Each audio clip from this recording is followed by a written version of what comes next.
procès de Boubacar Yalkoy qui l'oppose à la présidente de la Cour constitutionnelle du Mali, Mme Manassa Danyoko, les journalistes plus que jamais soudés. Plénière de l'Assemblée nationale sur l'adoption du procès verbal, la déclaration sur le projet et la promotion de la loi et la communication ce jeudi 13 décembre 2018 dans la salle de plénière de l'Assemblée. Les travailleurs de la Direction générale du commerce et de la concurrence en grève de 72 heures à partir du 2 janvier 2019, selon le secrétaire général de la section syndicale du commerce et de la concurrence. Deuxième journée du sitting des travailleurs du Grand Hôpital du Mali, CHI, Gabriel Touré. Voici pour vous les sommaires de cette édition. Merci de nous accueillir chez vous et bienvenue dans ce journal d'information de la Liberté Télévision.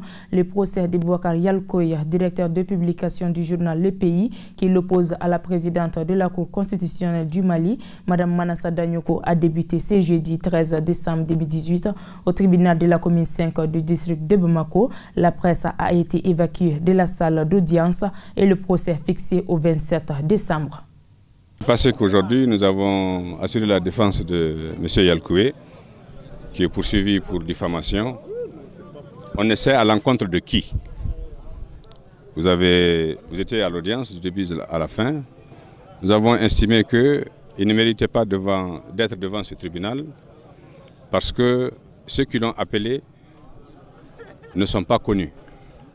On ne sait pas si c'est le président de la Cour constitutionnelle qui l'a poursuivi, ou on ne sait pas si ce sont des juges à titre personnel qui l'ont poursuivi. Donc, c'est par voie de citation directe qu'il a été assigné ici. Et donc, il est tout simplement... la partie civile manque de qualité.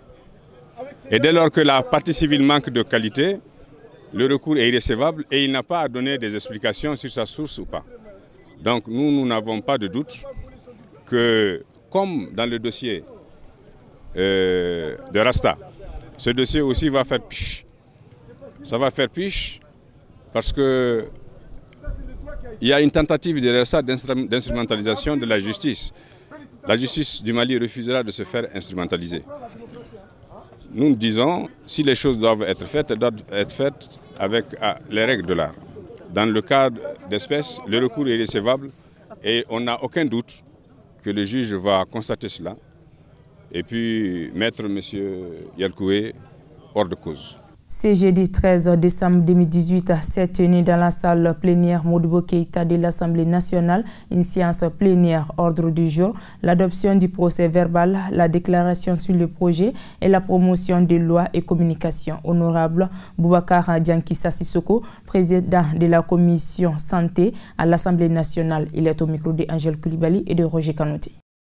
La salle Modibo Keïta de l'Assemblée nationale a abrité la 30e séance plénière de l'Assemblée nationale ce jeudi 13 décembre avec comme ordre du jour l'adoption du procès verbal des lois et communications. Plusieurs lois ont été adoptées, parmi lesquelles celle de la santé qui paraît importante selon l'honorable Boubacar Diankissa Sissoko, président de la commission santé de l'Assemblée nationale. Le but de cette plénière, c'est de voter les lois par rapport au projet qui nous concerne. C'était le projet en rapport avec le régime d'assurance maladie universelle. À ce niveau, les 3 points ont été vraiment adoptés à l'unanimité. Bon, en fait, quand le projet a été adopté, il s'agit maintenant au gouvernement de procéder à son application. Nous, en tant que membres de l'Assemblée, en tant que députés, on vient après pour contrôler l'action du gouvernement, ce qu'on a eu à décider en plénière ici. Est-ce que le gouvernement est en train d'appliquer correctement sur le terrain? C'est ce qu'on appelle le contrôle de l'action gouvernementale. Voilà. Bon, nous avons fait, par rapport au vote de ce projet de loi, qui est le régime d'assurance maladie universelle, nous avons formulé des recommandations à l'endroit du gouvernement. Des recommandations pour que ce régime-là puisse réussir. Le régime d'assurance maladie universelle, en un mot, c'est de soigner les Maliens, tous les Maliens, de façon équitable. C'est ce que ça consiste en fait.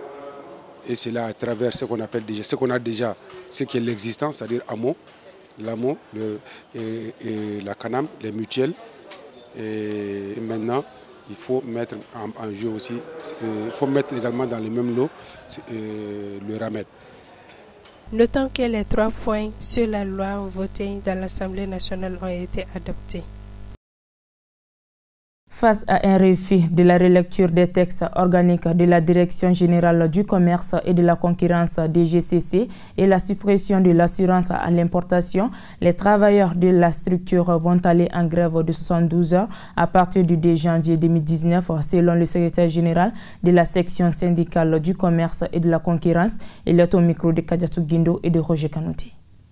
Nous avons décidé de déposer un préavis suite à l'Assemblée générale tenue hier face à un certain constat qui constitue une violation grave des missions de notre service, notamment concernant la lecture de certains textes au niveau du commerce extérieur. Nous avons constaté que la Direction générale du commerce et de la concurrence, en tant que structure chargée de l'élaboration de la politique commerciale et son suivi au Mali, nous avons constaté que nous sommes carrément mis de côté au profit du patronat, le CNPM qui n'est autre que le syndicat des opérateurs économiques privés et sous la couverture du ministère des Finances. Bon, face à cette injustice, nous avons entamé une série de démarches, mais nous n'avons pas eu gain de cause et on a été obligé en tant que syndicat de convoquer une assemblée générale de l'ensemble des travailleurs et leur exposer le problème. L'Assemblée a jugé nécessaire qu'on dépose le préavis et un préavis de 72 heures. Et le second point également, ça concerne la question de l'assurance au niveau de la levée des intentions.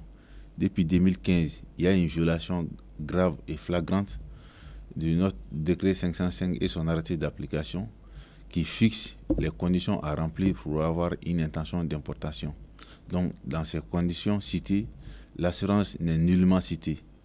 Mais au jour d'aujourd'hui, tant qu'il y a un opérateur économique qui veut lever une intention, l'intention ne se présente pas avec une police d'assurance, il ne peut pas avoir son intention d'importation. Cela est une violation flagrante des textes. Donc, nous, en tant que travailleurs de la structure, nous avons jugé nécessaire de mettre fin à cette pratique, puisque en tant que travailleurs, nous ne pouvons pas pousser d'autres opérateurs économiques à payer pour d'autres et de façon injuste. Donc nous voudrons que ces choses-là soient mises à leur place pour que notre service puisse travailler de façon normale. Les préavis que nous venons de déposer, nous avons des problèmes ici, mais c'est rare de voir ça avec les syndicats. Nous demandons tout simplement le respect des textes. Comment comprendre que pour une relecture des textes, qu'on mette à l'écart les services publics et qu'on laisse entre les mains des privés? Puisque c'est ça la réalité aujourd'hui.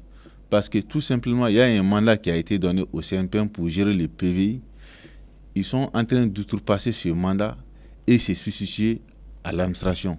Ça, c'est pas acceptable. Les CNPM, c'est des privés.